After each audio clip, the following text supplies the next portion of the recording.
एक आदेश आया है, कहा गया है कि दिल्ली उपराज्यपाल की तरफ से कहा गया है कि कॉन्ट्रेक्चुअल स्टाफ जो कि दिल्ली महिला आयोग में काम कर रहा था उन सभी को बर्खास्त कर दिया गया है। हमारे साथ बातचीत करने के लिए वही स्टाफ इस वक्त मौजूद हैं। आपका नाम? देखिए, मैं फॉर्मर मेंबर हूं दिल्ली महिला आयोग की। कल जैसे ही मुझे पता लगा मैं आज यहां पर आई हूं। 47 लोगों को कल 3 बजे ये ऑर्डर मिलता है कि आप कल से नहीं आएंगे। आप ये देखिए, इसमें वो लोग हैं जो पिछले 30-30 सालों से यहाँ काम कर रहे हैं, 9-9 सालों से काम कर रहे हैं, जिसने महिला आयोग को स्ट्रक्चर दिया है, जिन लोगों ने दिन रात मेहनत करी है। आपने ऑल ऑफ सडन उन लोगों को हटा दिया। पहले आपने होली के टाइम पे एक ऑर्डर निकाला कि इमिडिएटली हटाइए इनको, है ना। आप सैलरी आप दे नहीं रहे, 9-9 महीने से 10-10 महीने से लोगों की सैलरी नहीं आई है। तो क्या दुश्मनी क्या है केंद्र सरकार को, बीजेपी को, एलजी साहब को, क्या प्रॉब्लम क्या है दिल्ली महिला आयोग से? यही कि हम महिलाओं के हक की आवाज़ उठा रहे थे, ये लोग दिन रात काम कर रहे थे, रेस्क्यू करा रहे थे, रेप विक्टिम की मदद कर रहे थे, अपराधियों को जेल पहुंचा रहे थे। यही हमारा गुनाह है क्या? जबकि इस चीज़ की जिम्मेदारी तो आपके ऊपर है। महिला सुरक्षा की जिम्मेदारी केंद्र सरकार के ऊपर है। दिल्ली में आपको चाहिए था कि दिल्ली महिला आयोग को और सपोर्ट करते, आपने उस पर ताले लगा दिया। आज आप जाके देखिए, अभी 2 विक्टिम आई हैं मेरे सामने, वो इतनी बुरी तरीके से रो रही है, उनको जैसे पता लगा है कि महिला है। उम्मीद था महिला आयोग लोगों की, जैसी कंप्लेंट होती थी फौरन उनको रिलीफ मिलता था, हमारी टीम इमीडिएटली कांटेक्ट करती थी। आज वो आपने पूरा सिस्टम खत्म कर दिया।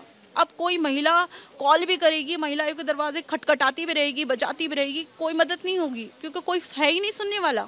तब से ये कहा जा रहा है कि काफ़ी सारी अनियमितताएं थीं जिसकी वजह से आप लोग को रखा गया था, ये कार्रवाई हुई, ये तमाम तर्क दिए। देखिए, ये 2016 में भी इन्होंने ऐसा किया था। 2016 में भी फिर दिल्ली हाई कोर्ट, तब भी इन्होंने ये बोला कि बहुत सारी इरेगुलरिटीज़ हैं, पैसा हम रिलीज़ नहीं करेंगे। तब भी दिल्ली हाई कोर्ट हम गए और हाई कोर्ट से हमें रिलीफ मिला। हाई कोर्ट ने बोला काम कर रहे हैं ना, काम कर रहे हैं ना, और काम सबके सामने है, आप काम का रिकॉर्ड देखिए। तब उसके बाद हमें पैसा मिलना शुरू हुआ था। आज भी ये यही बोल रहे हैं। तो अनियमितताएं जो भी हैं, रेगुलेटरीज जो भी हैं, ये लोग तो प्रॉपर प्रोसीजर से आए जी।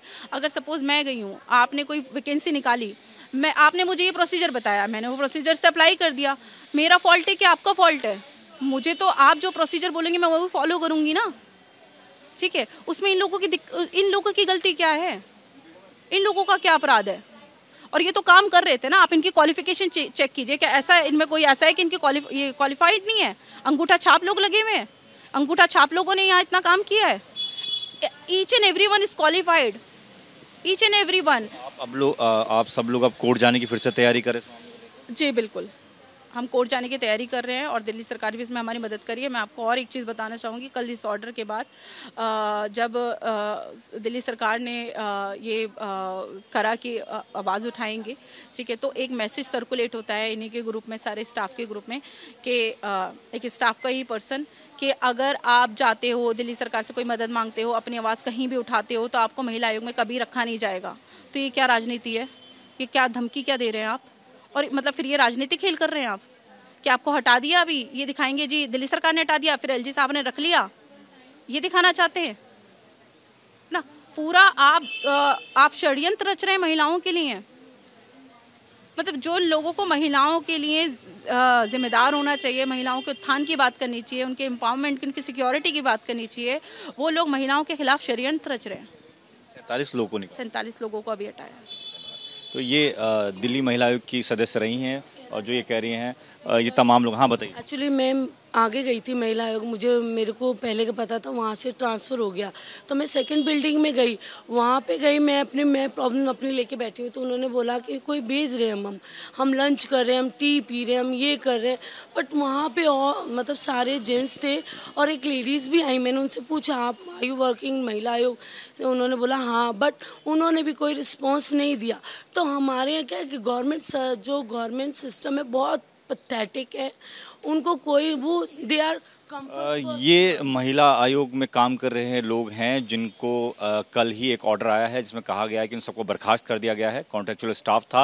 हालांकि तर्क ये दिया गया कि इनको रखने के पीछे काफ़ी सारी अनियमितताएं बरती गई, जो प्रोटोकॉल्स फॉलो किए जाने थे वो नहीं किए गए। यही वजह है कि इन सभी को बर्खास्त कर दिया गया। करीबन 47 की संख्या है जिन लोगों को निकाला गया है और सीधे तौर पर इन लोगों का आरोप है कि त्योहारों के वक्त जब बहुत ज़्यादा ज़रूरत होती नौकरी की, सैलरी की, उस वक्त इन सबको बेरोजगार कर दिया गया। कैमरामैन मनीष मीनाल के साथ Deepak Singh Rawat, ABP news, Delhi. For exclusive and insightful videos, subscribe to our new channel ABP Live Premium.